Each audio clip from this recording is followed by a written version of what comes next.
Oh my God, if you could only hear what we were talking about before this thing started. Welcome to the show. I'm Yonni Rude. And I'm just Terryl. You ever been out somewhere and overheard two people having crazy conversations? And thank God you didn't overhear what we just talked about. Because that shit was definitely not worthy of this. It's the Regular Guys Random Thoughts Married at First Sight recap. I don't know what episode it is because I hate this show. You know what? You don't hate the show. You actually secretly love the show. You just keep saying it because you started off these recaps by saying you hate it, so you have to say it. So I get the reason why you say it. But let me get you caught up. In case this is your first time checking us out, here's what happened. So Terryl is not a big fan of reality TV. He was at first, and then all of a sudden something just kind of kicked him off of it. I think it was like Rock of Love or one of those. You know, Flavor of Love. Season 3, I was like, I'm done. Okay, yeah. After Hoops, I was done with Flavor of Love anyway. But here's what the thing he did, though. He decided to make a pact with the devil. I have no idea why. And he said he wouldn't watch The Bachelor until they had a black bachelor. Lo and behold, ABC says, oh, my bad, I've got Matt James here. And sure enough, Matt James shows up, so he has to watch The Bachelor. Me being the great friend that I am, I watch it with him. Great. And in return, he has to watch one of the shows that I love, Married at First Sight. And so here we are, season 13, and we're doing the recaps for the entire season. I just laugh that you say I chose to watch The Bachelor because they never had a black bachelor. Finally, they had one. I've been talking trash. Great. Then after that, we have to watch a show that you love, yes, which is Married at First Sight. And I can't believe that you've sat through 13 seasons of this bullshit. Hold on. I want to point out to the fact that, and I forget who it is that said it on here, on our YouTube page, that said, look, Terrell, go back and binge watch season 1. And I apologize because I can't pull it up fast enough because we obviously don't have a producer. It's just us. But someone said, go back and look at season 1. It didn't drag out like season 13. And anybody who's watched this before, please comment below and let him know. This is not how it was. Go back. Season 1, I promise you. You watch season 1, you're hooked. I started at season 3. But season 1, especially the black couple. Yeah, you guys are right. That's my frustration about the show is the fact that it drags out. That's the only issue I have with the show is that it does that. Keep believing that if you want to. All right, so let's go ahead and get this thing started. Let's start with the most boring couple. They've been that from the very beginning. I forgot they were on there half the time. Ryan and Brett. It's been interesting because what I'm trying to do is I'm trying to learn something from this. I believe everything you do in life, you can learn something from it. Even if it's a shitty reality show, there's something you can take out of it. And I've noticed something in this courtship of their marriage. Mm-hmm. Ryan prefers to do things Ryan likes. And he's trying to find a woman that likes his shit. Yeah. Which is why Ryan is going to be single for a long time. Because you just can't only find somebody that likes your stuff. If you notice, like, if I'm sure Brett would love to go to Painting with the Twist on a Friday night. Mm-hmm. Ryan's not doing that, but she tries to do all his dates. And so as soon as I saw that, I'm like, okay, this is not going to work out. And then at the end of the episode, it's revealed that Ryan has a live dating profile, which that whole story was hilarious because kudos for Brett for calling him out on it. Yeah. But Ryan tried to say like, look, I just turned it on.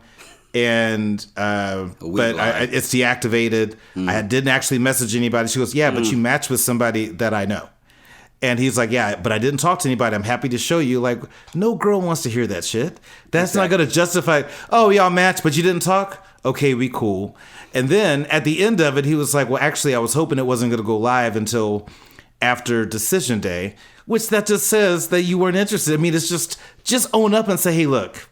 Let's ride this out for 7 more days, but I'm not interested. And you're not interested, and let's just be cool. I'll be honest, I'm sure he said that off camera. They haven't shown that because he hasn't been interested since the beginning.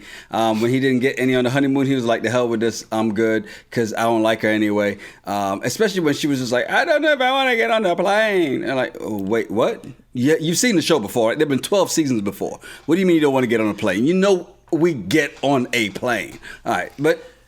So, you're right, though. He definitely wasn't feeling her. He was definitely wrong for getting on a dating app. But at the same time, with Ryan, he hasn't been there from the very beginning. And, yeah, we just don't believe you, brother. That's all there is to it. But if she would have put it on him on wedding night, and then he saw how dirty she was week 2, he still would be in this place. It doesn't matter how good the sex was. He'd have been like, because he just wasn't all that attracted to her. And he even said it that one episode. If she was someone he was super attracted to, then he would be washing dishes and picking up dirty clothes. Let me ask you a question. Okay. The person who gave you the best sex of your life, are you still with them right now? No. Exactly. So it doesn't matter. Because let's be real, it doesn't matter how good the sex is, because there's a lot more to staying with somebody than sex. So it didn't matter if she put it on them. Thank God for her that she, preserved her whatever, and didn't give it to him. But let me just say this, and somebody comment if you feel me on this. Sometimes the best sex of your life wasn't a relationship. It was a wild night in Vegas. It was a wild night in, Olympia, Washington. You just never really know. It's such a strange place, but I'm not going to say anything. I'm just saying, you just never really know. And so I'm like, there's a difference between that and a relationship and a partner, right? And so it varies. So I can't measure it with that same type of, measuring tape that you're using right now. I can't use that. It's just, to me, it's different. Yeah, they're a shit show. They're not going to work. Speaking of couples that are going to work out, and it really looks this way, because it really looked the opposite at the start of the season. Gil and Myrla, I'll be honest, it looks like we're going to do recaps of season 14. No, I'm still holding out, because it's going to come to a head. Myrla is just going through the motions for the sake of the show. She knows that Gil does not support her financial lifestyle, and he can't support her financial lifestyle. And even though they shared each other's upbringing and where they came from, they're at different levels. And that is going to be the deal breaker for both of them. What I think will happen, and this is what everybody wants, regardless of how Myrla has been, I think Gil is in love with Myrla. But she's going to be a realist and say, this is not going to work long term. Because what's the number one reason people divorce? Finance. Okay, let me explain something to you real quick, okay? Please do. And it's the fact that you said that Gil is in love with Myrla, right? They have different tastes, and guys and girls have different tastes. I think when it's really imbalanced is when the guy has the more expensive taste than the woman, right? Unless, of course, he just has the lifestyle to do it, and, he's an NBA player, NFL player, one of those people who just got a couple $1 million. It doesn't matter, because she'll figure out how to get to his level of taste. At the same time, as guys, we're not as fashionable as women. So Myrla is one of those people who likes to get shit. She likes the good shit, right? And I can speak because my wife loves good stuff. Like, she'll look at a pair of sneakers and I'm like, no, seriously, are you really thinking about buying those? Because those are like 6 times the price of the shoes that I buy, and I make a shit fit about buying them at that price. And she's like, yeah, but I like them. And again, you're talking about people who have been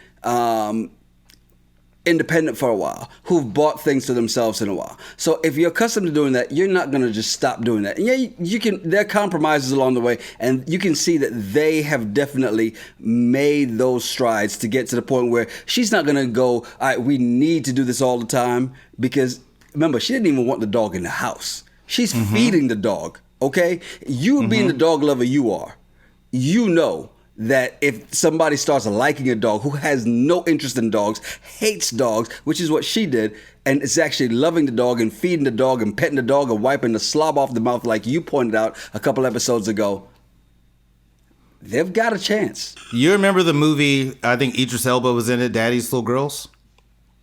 Yeah. Is that what it's called? Did I get the title right?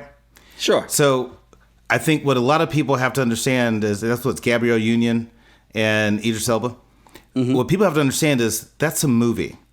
Majority of women who make significantly more money than their partner don't do this, right? Now, to your example, if when you met your wife and she was already buying $2,000 pair of shoes on the regular, and this was her lifestyle, and then you're going to come in and say, hey, I'm just saying.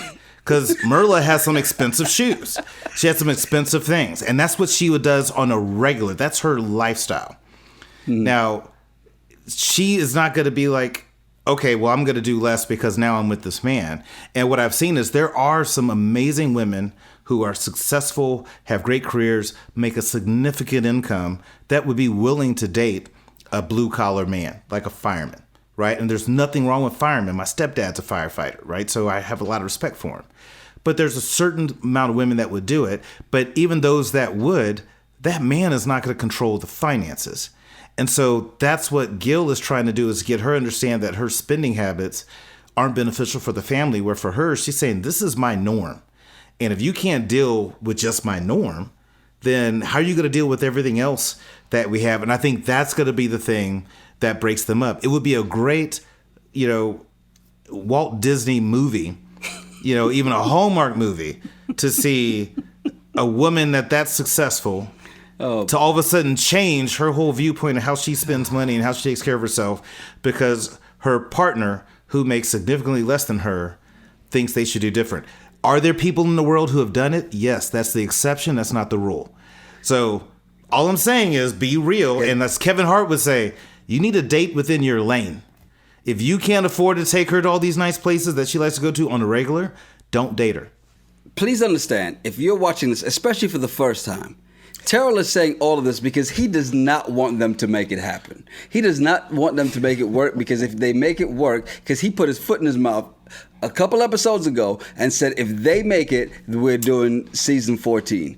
And that's why he's saying this. Let's be clear. You've dated women that have made more than you. I've dated women that have made more than me. And the reason we didn't make it is not because they spent more than us. It's because of other character flaws. And at the end of the day, if it's the character flaw, then so be it. The character flaw that they have shown between the two of them has been the spending. That's it. And if it's just about the spending, and I get it, most relationships, most marriages break up over finances, but at the end of the day, she's not asking him to spend the money on her. She's like, just don't stop me from spending what I want. And but that's the problem. He is trying to stop her from spending what he wants. No, he's just giving a different perspective. No, he's trying to say that this is not going to work. I have never questioned anybody I've ever dated that made more than me, and there's been significant people who have. I don't question what they pay or buy their stuff with and judge them for how many shoes they have and all that. In Gil's mind, he's like, wait, if we're going to get a home and we want to have a kid, like Myrla's idea of having a family is we're going to have a nanny. And a nanny is not like somebody that just comes on Wednesdays. She's thinking of having somebody on a regular basis to be there because she doesn't want to do all that stuff that a mom would do because she has the money and can afford it. Gil, that's not his world. So it's twofold. No, I don't want them to work because I don't want to have to watch this crap again for season 14. But I'm also being a realist, hopefully to any of the ladies and any of the fellas that listen to the show. Ladies, if you're dating a man who makes significantly less money than you, if he's okay with your spending habits, love that man to stay with him. But if he makes significantly less than you and he's trying to challenge you on your spending habits, you don't need him. You need to find somebody else. And guys, if you can't afford her, don't date her. Let's be real. You've done some things to the P, and you have no idea what he's done with her and delivered a D. So she might be stuck right there. Don't act like this is just all about the money. Look in her eyes. Go back and rewatch this episode. Okay. Look in her eyes. She's in. I love the hope that you have, but I've been talking a lot on the side with my prayer warriors for those that love when I talk about my prayer warriors. We've been talking a lot. We have a little separate chat that we're in. It's not going to happen. All two of you? Hey, that's all I need. That's all I need. That's all I need is two. Oh, well, we need more than two of Jose to make Rachel actually stick in this. And there was quite a bit that popped up on this episode today, because speaking of finances and just, somebody making more than the other and very judgmental, Jose is the most judgmental on this goddamn show. He is. But we've already said that Jose showed his ass a while ago. Mm-hmm. And when Rachel was telling him how when he locked her out, she called a friend, an ex. Mm-hmm. And of course he answered the phone, because every girl has that person. In case of emergency, break glass, you call 2 a.m. Hello? Wait a minute. I wanted to say this real quick, because you're right. You will answer that call. You lock your wife out of your goddamn house and go to sleep. You don't even go look out the window to see where she is. You don't go to, oh, I didn't even know I locked. And then you lie about it past us. Let me tell you something.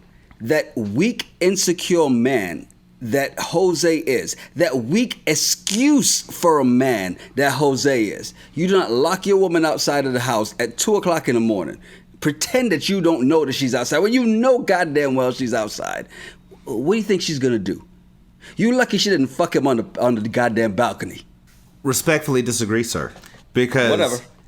I think that there's many other people you could have called, but that's something that you don't do. Now, I am with you that Jose is a piece of shit and she needs to go for the divorce and not stay in this marriage, because we talked about this on another episode before. Once someone shows you who they are, believe them, and Jose showed her who she was or who he was, but she chose to stay and all that. But I still don't think you go to an ex. If somebody locked you out that you're dating or you're married to, locks you out of the house with no care for your safety, okay? Because this is a woman you locked out of the house. Yep. You have no say in who the hell she calls next. And at that point, do you expect her to go, well, we're going to work this out? No, she's like, fuck this relationship. This jackass is on his own. Now, she never said she slept with a dude. She said she called him. Because you know what she knew? When she called him, he would answer. You have women right now who know if they call you, you will answer the phone. Right? And I say this to men. I'm not talking to you specifically, Terryl. I'm talking to the couple men that watch this. I know the women who are watching this are like, he better not. He does. He has somebody, if they call him, he will answer the phone. Doesn't mean he's going to sleep with them. And that's the whole thing. The ex doesn't mean that you're going to sleep with them. It just means, all right, this is somebody I care about, and if they need me, I'm going to go get them. Yeah, I'll let you sleep in my bed. I'll sleep on the couch. Oh, I'll let you sleep on the couch. I'm going to sleep in the bed because I was just doing some stuff before you called me. But my point is, Jose cannot be mad at this. Okay. He locked her out of the house. You're lucky she told you. Because most women, and y'all can tell me if I'm wrong, most women would not even say, unless they're just trying to push that button to let you know, let me let you know something. I got options. They wouldn't tell you that they called the ex. They just say, well, I called a friend. Okay. So I love your passion and how you're arguing this, but let me show you the chink in your armor here. So if there was no cameras and there was no show, and you get locked out of the house and you call an ex because that's the only one that answers the phone at 2 a.m, that makes sense. But you're on a show. There's producers. There's camera crew following you. You're telling me if you looked at them like, he locked me out, can one of y'all get me a hotel? What do we do? And the producers are like, I'll rate you on your own. I don't know what to tell you. You know, they don't give us a corporate card. I can't. I don't know what to tell you. And then she had to on her own go call this other dude. No, they could have easily got her a Hilton, Holiday Inn, La Quinta, something, and not where she had to go to that dude's house. That's what she chose. They would not have let her just sleep outside in the hallway on the ground or on a bench. They could have got her. They would have got her a hotel room. No. A hotel room is like $130 a night for the show. That's pennies. That's nothing. So she had an option. She chose to call that dude. I guarantee you, they were like, "Are you sure you don't have anybody else you can call? Because you've seen this and you understand this. It's all about the drama." Oh, very true. You sure you don't have anybody else? What about Then Timothy? She made a choice. She could have easily said, "Hey guys, look, I don't know what happened. Can the show get me a hotel? I don't have any place to sleep. He's locked out. He's not answering the door. What can y'all do for me?" They would have put her in the door. They would have put her in a hotel if that was her choice. Even if they're like, "Are you sure there's no one you can call?" And she's like, "Look, I've called my sisters. I've called some other people. I don't have anybody I can call." And they're like, "What about the guy you mentioned in your interview?" It's like, "No, I'm not calling him because I'm married and my husband is inside there and I'm not going to jeopardize my marriage. Can you guys get me a hotel?" They'd have been like, "Fine. Come right over here." No, they'd have been like, "But your husband just locked you out your goddamn house." No. They could try to push that button. And They I'm gonna could try tell to you push why. that button, but if she'd have fought and said, nope, give me a hotel room, they would have got her hotel room. She was not like on the believe street. You are trying to blame her for I know. him. I didn't locking blame her. The house. I didn't blame her. You took that whole other way. I did not blame her for him locking the house. Jose was wrong. All I said was I blamed her for calling this ex. She could have easily gotten a hotel through the show without having to feel like I had nowhere else to go. She could have called family. No one answered the phone because it was late and they were asleep. She could have looked at them and said, guys, look, there's a Motel 6 that's a mile down the road. Can you at least get me a room? It's $60. Do I got to pay for it myself? Fine, I'll do that. I go to Europe once a year. I got money like that. Okay, they still could have got her a room. Is my whole point. I'm not blaming her. I am nowhere near blaming her for Jose locking her out. All I'm saying is, no, I didn't. I said she had another option than to call an ex. That's all I'm saying. Is she had an option. She chose to do that. She could have easily said, I need a hotel with studio. You get me a hotel. I know you're not going to leave me, a woman, out here in the street, laying out in the hallway without help. Sir, are victim blaming. It's not her fault that Jose locked her out the house. You're trying to twist my words, which is what you normally do. But that's fine. Go ahead and tell me I'm right in the comments. Tell Terryl he's wrong. That, he's victim blaming and it's okay. Not blaming the victim at all. I'm sure he's about to be on the wrong side of this next one too, because at the very beginning of the season, I picked this couple to make it. Apparently I was dead wrong. But I know, considering what we were discussing before this episode started, you are definitely on the wrong side of this. I am now back to being Team Johnny. That's exactly what I'm talking about. On the wrong side. Team Johnny. Well, so here's why. I think the show did a good job of making Bao look like she's the problem. Mm-hmm. But if you really listen to a lot of what Johnny's been saying, Johnny's been consistent throughout this whole deal. Mm-hmm. And the thing that tipped me to Team Johnny today is the revelation of Bao's best friend that threw her under the bus. Because here's my thing. Bao was so upset, and she's like, she's not a good person. I'm like, wait a minute. If she's not a good person, why is she your best friend? Let's be honest. It just means that Bao doesn't know how to pick her friends. Because there's no way that if I go, Terrell's my best friend, that you're going to throw me under the bus the way her friend did. Right? Yeah. I would never do that to you, but that's exactly, just the point. Because we're friends. But that's we're actual friends. No, that's the point. It's like you and I are closer than Bao and Sarah, because there's no way I would do that. That's the fucking problem. Stop right there. Stop right there. She's Bao. Her best friend is Sarah. You don't fucking trust a Sarah, okay? Don't trust Sarah. Sarah is going to stab you in the back because Sarah's ancestors took this land from... No. Sorry, sir. No. But that's just it. Any of my close guy friends that I wanted to bring onto a show that has information about me, that could be involved in anything about me, those are my tight ones. I'm not going to bring the shady friend that, like, they're cool to drink with, but I would never bring them on Married at First Sight with me because they're going to say some shady shit. I would never do. It's like references for a job. Do you submit somebody that's going to say something bad about you? Who are you interviewing? Yonni? Shit. You don't even want to. I worked with him for 5 years. He's fun. He's a pain in the ass and he's an asshole and everybody's not going to like him. You don't do that. I wouldn't be surprised if on the follow-up of Where Are They Now after this episode, because, we did have someone jump in and say, all right, there are 5 more episodes. Here's what we have. And the 5th one is the Where Are They Now. I wouldn't be surprised if Sarah and Johnny are hanging out because Sarah's got some intentions of her own. Okay? Nope. I like Blessed Beloved's comment on our last episode, and I agree with you. I'm Team Johnny. I think Johnny's right in what he was saying. He's right in what he's feeling. He's done. He's not feeling it. And we know it winds up working out for Bao at the end because of the leaks that we got from the past couple weeks. It's worked out enough. Now, Blessed Beloved did call Bao a lying, shady, fake chick playing to the audience for likes. I mean, I thought that was a little... Get him! But I get it, because that's what Johnny was saying, and I get why she said that.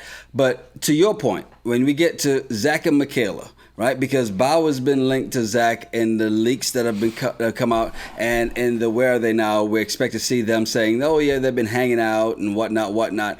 I will say though, Blessed Beloved said this. She said, I can see Zack coming up missing if he pulled that mess on Bao because she gives unstable vibes, right? I hear what she's saying about Bao. But as we focus on Zack and Michaela, I've got to say that Zack is really the most unstable person. I watched this episode and I'm like, I get where Simone jumped in and was really defending him in such a manner and saying that, he brought up that there were 2 Michaelas in the last episode and there's this, there's that, and we've got to hold Michaela accountable. Here's the problem, Simone. We still got to hold Zack accountable. Zack has been doing his shit. He wants to date Michaela after saying, yeah, well, she's not a good wife. That makes no sense. None. Okay. It's Simone, is it? Yeah. Simone, you and I are aligned. So Zack has done some things, and I feel like, and I mentioned this last week, I think Zack is scared of Michaela, so he says these things, hoping it just kind of calms the situation. Michaela needs therapy.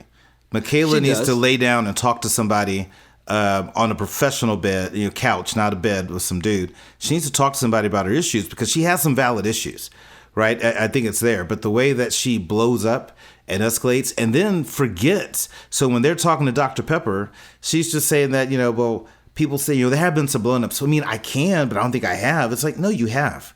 And there's video footage of you saying all this crazy stuff and doing this. And if your abandonment issues, the fact that Zack left, even then when you were talking about Bai, that took you back to your dad dying. You need some therapy before you start dating anybody. But Michaela is a nightmare. The current Michaela that we're seeing on the show, I'm hoping that maybe she's got some counseling since then. She's in a much better place. But I've heard that. What we've seen on the show, that person needs some help because it is like a child with a temper tantrum. And Zack doesn't know how to handle that because when he sees that type of aggressive, negative energy, what does Zack do? He resorts back to his inner child and shuts down because he can't handle that.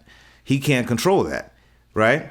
And so they don't work because of those things. And so he doesn't know how to handle himself when all that drama happens around him, which to me makes sense that him and Bao can be together because Bao is very calm, even though she can still have some deep thoughts and challenge some stuff, but she doesn't lose her shit over it. And even when Johnny shitted on her so many times, what was Bao's reaction? She'd think about it and then process it. Bao was thinking, if these cameras weren't here, I'd bury you in the woods. That's what she was thinking. That's what Michaela's thinking. Michaela cut you. But, okay, let's be real here. Her inner third ward came out. Like, Michaela cut you. Let's be real about Michaela and Zack in this, okay? Because at the end of the day, I get it. Michaela needs work. That's already established. We know that. She's got issues. She needs work, and she says she's been doing therapy since the season stopped filming. Right, so great for her, and I really hope she gets it. I really hope she gets to a better space. But Zack has got to take accountability. We've got to hold Zack accountable for this because as men. And this is the difference. And this is why, Simone, I want you to understand what we're saying in this and what I'm saying in this. You. Yeah, I'm saying me. The fact is, you've got to hold Zack accountable because as a man, you've got to know and be accountable for your shit. There are things that you have done, Terryl, when you were in your 20s. Remember, Zack is in his 20s. When you were in your 20s, that if you could go back and talk to yourself, you'd be like, yo, let me tell you something. You tripping, bro. You tripping. Zack sends mixed messages. And as a man, you've got to acknowledge that. The fact that he's like, yo, well, maybe we date after this process, because I don't want to be married to you, but we should date. You know why? Because he likes the sex with her. And he's great with saying, yeah, we should break up. But what do you mean we need to sleep in separate beds? No. I get it. The sex is good. But if that's all you want, Married at First Sight ain't the show for you. Okay. I would agree with that. But what I would say is consistent about Terryl now and Terryl in my 20s, I didn't date crazy. When you did that, the first time you snapped on me and you lost your shit, we're done. Like I don't. There's no coming back from that. Because if that's how you are in the early stages, what are you going to be like years down the line? And so Zack is wrong in some cases. Yes, he did send mixed messages. Now, here's the thing, though, is Zack and apparently Michaela both agree to let's divorce and date. And then all of a sudden the next day on camera, it was different. So keep in mind, there's footage that in conversations we've not seen. So we have to take what we see in the goddamn 2 hours of this with a grain of salt. But I still think that when I look at what Zack has been doing, Zack wants to have a conversation. Let's talk through it. Michaela can't do that. And Michaela shuts down. Michaela she starts out, it's two personalities. She starts out Destiny's Child, and then she goes, Third War Boys on you. And just like that, over little stuff. And so I agree with Zack. I would want to date somebody that just goes off like that and you can't talk and you just like flip out. Nobody wants that stuff. Now, no, let me back up. There's certain guys that want that. She just needs to find the right dude. But then that could also be the problem of why she's had bad relationships, because she finds dudes that like that drama. Or she finds dudes who don't like the drama and they bail on her, which adds to her, what's the issue that she has? Abandonment issues. You went on a show to get married at first sight. You can't run away and I'm going to go home because I want to be comfortable in my bed since I can't sleep in the bed with you and be comfortable in your covers. No. Look, man the hell up. You stay there. If this is what you chose to do, do it. If not, then you go home and you stay the fuck home. You don't come back. Don't come back. I think it goes both ways. I'm sorry. I'm right. You're right that she's got work to do. I'm right in the fact that he's got work to do, and we're right in saying they both got work to do. They both have work to do. At the end of the day, there's no she's got more work to do than him. Because you said from the very beginning, but when everybody else didn't see it, you said from the beginning, he's got issues. He does. We didn't see it, but you saw it. He does. So now don't try to slide on his side. I'm not saying that he's right with no issues. I didn't say that. And that's what you're trying to do, is you're trying to twist my words. I feel like I'm dealing with like a white cop right now. So all I'm saying is... Let me see your license and registration. All I'm saying is this. They both have issues. They both have some wrongs. But Michaela needs to be held accountable for her actions, her negative energy, or as Kevin Samuels would say, her big dick energy that she tries to bring to this relationship. And how about drugs? You got any of that in the car? That's not Zack's deal. I wouldn't tell you if I did. And in the words of Jay-Z, I know you need a warrant for that. So dead bodies in the trunk? So I think that they're both wrong. They both have some issues. But Michaela really needs a lot of help. Zack's not that bad. He could use some help too. But I'm not trying to come down on the women and say the women are wrong. I'm just holding people accountable. Hit us up in the comments, because we love interacting with everybody that follows our recaps. But I want to hear what you guys think, because I know Yonni for over 20 years. I know what he thinks. He's going to disagree with me just because. But I want to hear from people who are logical thinkers. I'm not disagreeing with you just because. I'm disagreeing with you because I'm telling you that it's not just Michaela. That's all. Reggie Mantle was right about you. I should have listened. Yes, I am racist against black people. Reggie, we are the same. See, Reggie, you judged me wrong. Hey, look, we dropped the audio episodes of our regular episodes on Monday, video on Tuesday, and the Married at First Sight episodes on Wednesday, audio and video. And we've got, I want to say, 4 more episodes left. So looking forward to this, because we've got 1 more episode, regular season episode, the decision day, the reunion, and then the Where Are They Now? It's ridiculous. Stupid. Yeah, well, you'll still be here. And we'll be here again next season, because Gil and Myrla will make it. Prayer Warriors. We talked earlier. You saw what I put in the chat. All 2 of you. I'm Yonni Rude. And I'm Just Terryl. Hey, make sure you follow us at Yonni Rude, at Just Terryl, and at RGRT Pod. Yeah, send us some of your random thoughts and some of your bullshit. We'll talk about them on the show. It's the Regular Guys Random Thoughts Podcast. Cheers. Cheers, man.